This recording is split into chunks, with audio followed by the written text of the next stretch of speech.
ಇವತ್ತಿನ ವಿಶೇಷ ರವೆ ಉಂಡೆ. ಹಾಲನ್ನ ಬಳಸದೆ ಮಾಡುವಂತಹ ಈ ರವೆ ಉಂಡೆಯನ್ನ 20 ದಿನಗಳವರೆಗೆ ಶೇಖರಿಸಿ ಇಡಬಹುದು. ಈ ರವೆ ಉಂಡೆಯ ವಿಶೇಷತೆ ಏನಂದ್ರೆ ಸಕ್ಕರೆ ಪಾಕವನ್ನ ಬಳಸಿ ಮಾಡುವ ರವೆ ಉಂಡೆ ಇದಾಗಿದೆ. ಚಿಕ್ಕ ಮಕ್ಕಳಿಂದ ದೊಡ್ಡವರ ತನಕ ಇಷ್ಟಪಟ್ಟು ತಿನ್ನುವ ಸ್ವೀಟ್ ಇದು. ನಮಸ್ತೆ, ನಾನು ನಿಮ್ಮ ರಶ್ಮಿ. ಐತಾರ್ ಸ್ಥಳ ಪಾಕಕ್ಕೆ ನಿಮಗೆಲ್ಲರಿಗೂ ಸ್ವಾಗತ. ಮೊದಲಿಗೆ ಬಾಣಲೆಗೆ 1/4 ಕಪ್ ತುಪ್ಪವನ್ನ ಹಾಕಿ ಬಿಸಿ ಮಾಡಿ ಅದಕ್ಕೆ 1 ಕಪ್ ಚಿರೋಟಿ ರವೆ, ಸ್ವಲ್ಪ ಗೋಡಂಬಿ ಹಾಗೂ 5 ಲವಂಗವನ್ನ ಸೇರಿಸಿ ಕಡಿಮೆ ಉರಿಯಲ್ಲಿ ನಿಧಾನವಾಗಿ ಹುರಿಬೇಕು. ಇಲ್ಲಿ ಗೋಡಂಬಿ ಹೊಂಬಣ್ಣ ಬರುವವರೆಗೆ ಹುರಿಯಬೇಕಾಗತ್ತೆ. ರವೆಯನ್ನ ಹುರಿಯುವಾಗ ನಿರಂತರವಾಗಿ ಕೈಯಾಡಿಸುತ್ತಿರಬೇಕು.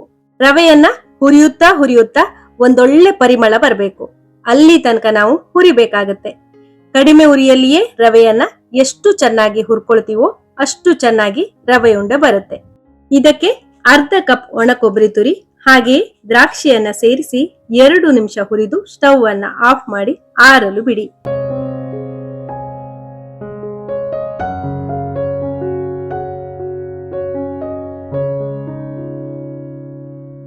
ಈಗ ಸಕ್ಕರೆ ಪಾಕವನ್ನ ಮಾಡ್ಕೊಳ್ಳೋಣ.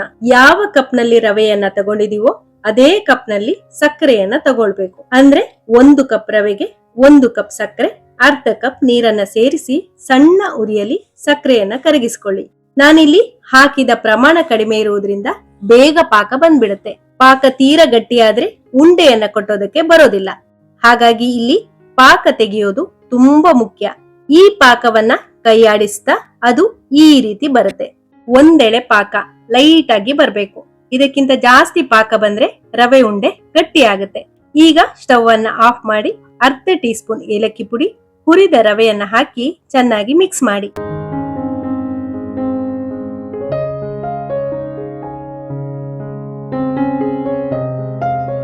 ಇದು ತುಂಬಾ ತೆಳ್ಳಗಿದೆ ಅನ್ನಿಸ್ಬಹುದು. ಇದನ್ನ ಆರಲು ಬಿಡಿ. 15 ನಿಮಿಷದ ನಂತರ ರವೆ ಪಾಕವನ್ನ ಚೆನ್ನಾಗಿ ಹೀರಿಕೊಂಡು ಗಟ್ಟಿಯಾಗುತ್ತೆ. ಇದನ್ನ ಪೂರ್ತಿಯಾಗಿ ಒಮ್ಮೆ ಮಿಕ್ಸ್ ಮಾಡ್ಕೊಳ್ಳಿ.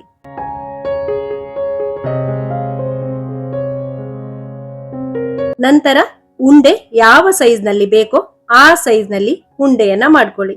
ಮಿಶ್ರಣ ಕೈಗೆ ತಡೆಯುವಷ್ಟು ಬೆಚ್ಚಗಾದಾಗ ಕೈಗೆ ಸ್ವಲ್ಪ ತುಪ್ಪವನ್ನ ಸವರಿಕೊಂಡು ಮಿಶ್ರಣವನ್ನ ಕೈಯಲ್ಲಿ ಚೆನ್ನಾಗಿ ಒತ್ತಿ ನಂತರ ಉಂಡೆಯನ್ನ ಮಾಡಿ.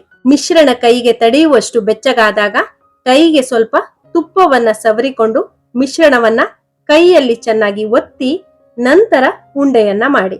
ಅಕಸ್ಮಾತ್ ನಿಮ್ಗೆ ಈ ಹದದಲ್ಲಿ ರವೆ ಉಂಡೆ ಕಟ್ಟೋಕೆ ಆಗಿಲ್ಲ ಅಂದ್ರೆ ಸ್ವಲ್ಪ ಹಾಲನ್ನ ಹಾಕಿ ಮಿಕ್ಸ್ ಮಾಡಿ ಉಂಡೆಯನ್ನ ಕಟ್ಬಹುದು.